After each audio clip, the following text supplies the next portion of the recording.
Assalamualaikum warahmatullahi wabarakatuh. Waalaikumsalam warahmatullahi Wabarakatuh. Oke, terima kasih untuk kesempatan hari ini. Hari ini ada yang tahu hari apa? Oke, hari ini adalah hari Jumat ya. Tanggal 1 Juni 2025. Oke. Sebelum memulai aktivitas pembelajaran, marilah kita terlebih dahulu berdoa. Berdoa yang akan dipimpin oleh ketua kelas, silakan.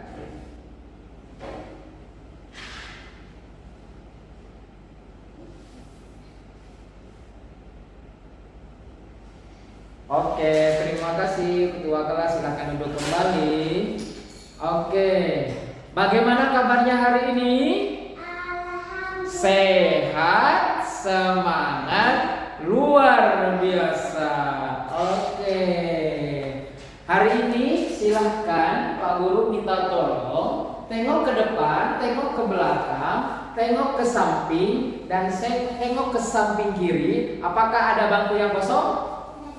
Tidak ada. Berarti tandanya kelas 3B hari ini hadir semuanya. Baiklah, Pak Guru ucapkan terima kasih yang hari ini kelas 3B sudah hadir semuanya. Oke. Sebelum memulai aktivitas pembelajaran, Pak Guru ada tepuk semangat. Ada yang sudah tahu belum tepuk semangatnya? Tahu, Bu. Oke, tahu ya. Kita sama-sama praktekkan. Siap? Siap. Oke. Ayo, tepuk 1, tepuk 2, tepuk 3, tepuk 4, konsentrasi, tepuk 5, siap belajar. Oke, itu untuk menambah semangat kita di dalam pembelajaran. Oke, hari ini hari Jumat ya, kita akan memasuki pelajaran PPKN yang mana yang akan membahas tentang pemerintahan lembaga-lembaga yang ada di desa. Pak Guru tanya, siapa di sini yang tinggalnya di desa? Saya, Bu. Oke, ada? Tidak, Pak. Ada? Tidak. Karena kita tinggal di kota, jadi tidak ada yang tinggal di desa. Tapi coba, ada nggak saudara kita atau nenek kita atau paman kita yang tinggal di desa di kampung halaman? Ada? Oke, ada di desa. Desa mana? Bojong Gambir. Betul, siap. Desa mana lagi? Desa Sukamaju. Betul. Desa mana? Desa kampung. Desa kampus. Ya, oke, terima kasih. Nah, hari ini kita akan belajar tentang lembaga atau perangkat desa. Tadi sudah ada yang tinggal di desa Bojong Gambir, desa Sukamaju. Nah, sekarang Pak Guru akan menyampaikan tujuan pembelajaran pada kesempatan hari ini, di mana siswa akan mengetahui lembaga-lembaga yang ada di desa ya. Oke. Silahkan sekarang simak video yang Pak Guru sampaikan, tetapi sebelum itu kita akan menyanyikan terlebih dahulu lagu yang berkaitan dengan materi ini.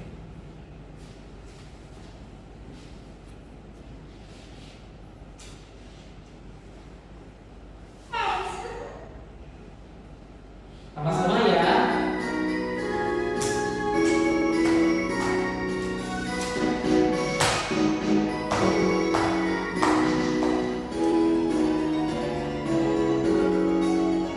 Saya mau ke pasar, beli kota, ada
semangat kita. Sekarang saksikan video yang akan Pak Guru tampilkan dalam kesempatan pagi hari ini.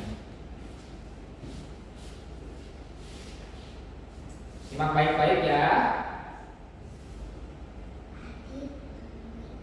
Benar sekali, Miko. Halo semua, lagi ngomongin apa kalian? Tadi aku mendengar tentang desa. Memangnya ada apa dengan desa? Ini lagi membahas tentang pemerintahan desa dan kota dari pelajaran tadi. Sepertinya Lula sudah membaca banyak tentang pemerintahan. Wah, selalu deh Lula yang rajin membaca duluan tentang apa yang akan kita belajar. Sini, aku coba dulu. Apakah Lula benar-benar tahu tentang pemerintahan? Itu karena aku suka membaca, Bos. Seperti kamu suka makan. Lalu apa itu desa? Seingat aku nih ya, Bos, desa adalah lembaga pemerintahan paling bawah dalam negara kita. Desa merupakan gabungan dari beberapa rukun warga atau RW. Bila desa sudah maju, desa dapat ditingkatkan menjadi kelurahan. Sudah. Kamu tidak perlu mengganggu Lula, Bob. Lebih baik kita sama-sama ngobrolin tentang ini sambil belajar juga. Kalau begitu, aku mau tahu bagaimana syaratnya untuk membentuk sebuah desa. Memangnya bisa seenak itu? Singkat aku ya, Bos, untuk membentuk sebuah desa ada beberapa persyaratan yang harus dipenuhi. 1. Jumlah penduduk harus diperhatikan saat membentuk sebuah desa. Misalnya, untuk wilayah Jawa dan Bali paling sedikit 1.500 jiwa atau 300 kepala keluarga. 2. Luas wilayah desa juga harus ditentukan batas-batasnya. 3. Bagian wilayah kerja pada desa dapat dibagi ke dalam dusun-dusun dan diatur dalam peraturan desa. 4. Perangkat desa harus ada untuk membantu kepala desa. 5. Sarana dan prasarana seperti kantor desa, jalan desa juga merupakan salah satu syarat. Pemimpin desa itu namanya adalah kepala desa. Nah, kalau bisa nanti, aku bisa dong jadi seorang kepala desa dari desa-desa di sekeliling kota kita ini. Yang aku tahu ya, Bob, desa dipimpin oleh kepala desa yang dipilih oleh warganya dan akan menjabat selama 6 tahun.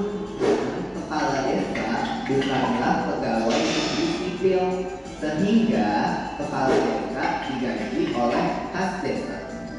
Iya, satu kepala desa cuma bisa memimpin satu desa. Lalu dalam menjabat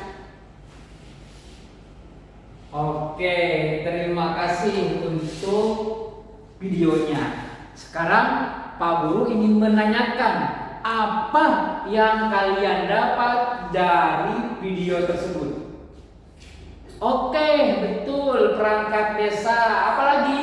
Saya ke kampung. Iya, yang kedua adalah desa itu bukan pegawai negeri sipil. Apalagi? Betul, syarat-syarat mendirikan desa. Oke, baik. Apa yang kalian sebutkan tadi sudah betul semuanya. Sekarang Pak Guru akan simpulkan apa yang kalian tadi sebutkan.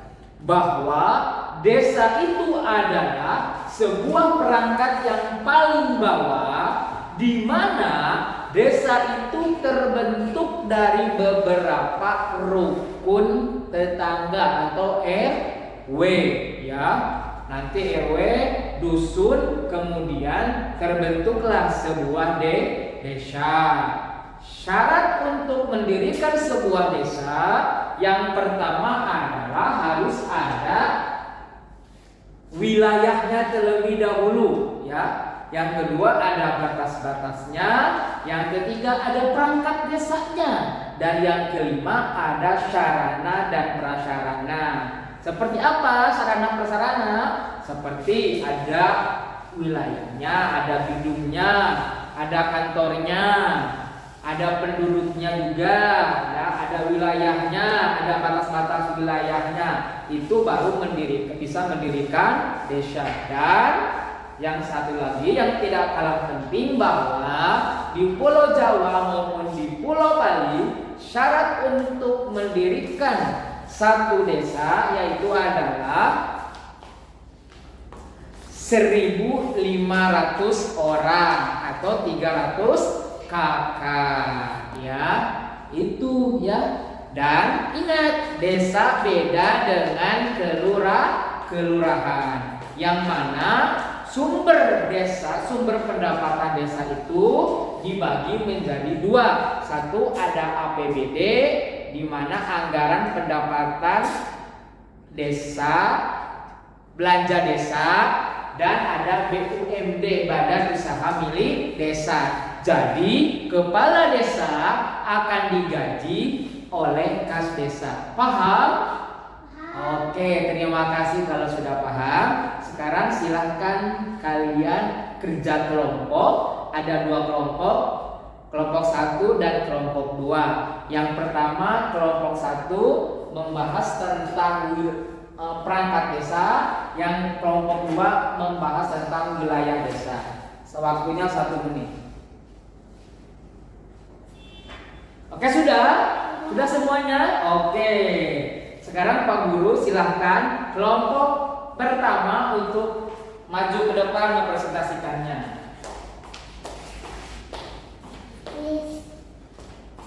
Oke, terima kasih kelompok 1 untuk pemaparan presentasinya.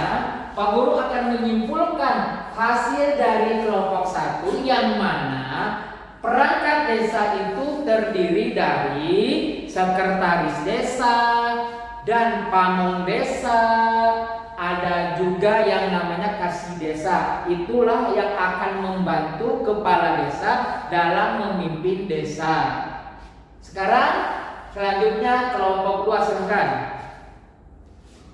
Oke, terima kasih kelompok 2 bahwa Pak Guru akan menyimpulkan hasil dari presentasi kelompok 2, di mana kelompok 2 mempresentasikan tentang wilayah desa. Jadi wilayah desa itu memiliki banyak manfaat. Salah satunya adalah memiliki keunikan atau wilayah-wilayah yang bisa dijadikan sebagai potensial ekonomi untuk menjadi pendapatan desa. Oke? Tepuk tangan untuk kedua kelompok. Tepuk tangan semuanya. Oke. Baiklah, Pak Guru akan merefleksi kegiatan belajar kita pada kesempatan hari ini. Yang pertama tadi adalah desa. Desa merupakan bagian wilayah terkecil dari perangkat pemerintahan, dan kepala desa dipilih oleh warga secara langsung, dan dalam menjalankan pemerintahannya kepala desa dibantu oleh sekretaris desa dan pamong-pamong. Dan juga syarat untuk mendirikan desa yang pertama harus terbentuk wilayahnya, ada sarana dan prasarananya, ada penduduk, dan ada batas-batas wilayahnya. Oke, sekian dari Pak Guru. Ada yang mau bertanya? Tidak ada. Oke, kalau tidak ada, malah kita tutup dengan berdoa dipimpin oleh ketua kelas. Silakan. Oke, terima kasih untuk kesempatan hari ini. Terima kasih kita telah belajar bersama. Dari Pak Guru dicukupkan sekian, mudah-mudahan ada manfaatnya. Wassalamualaikum warahmatullahi wabarakatuh.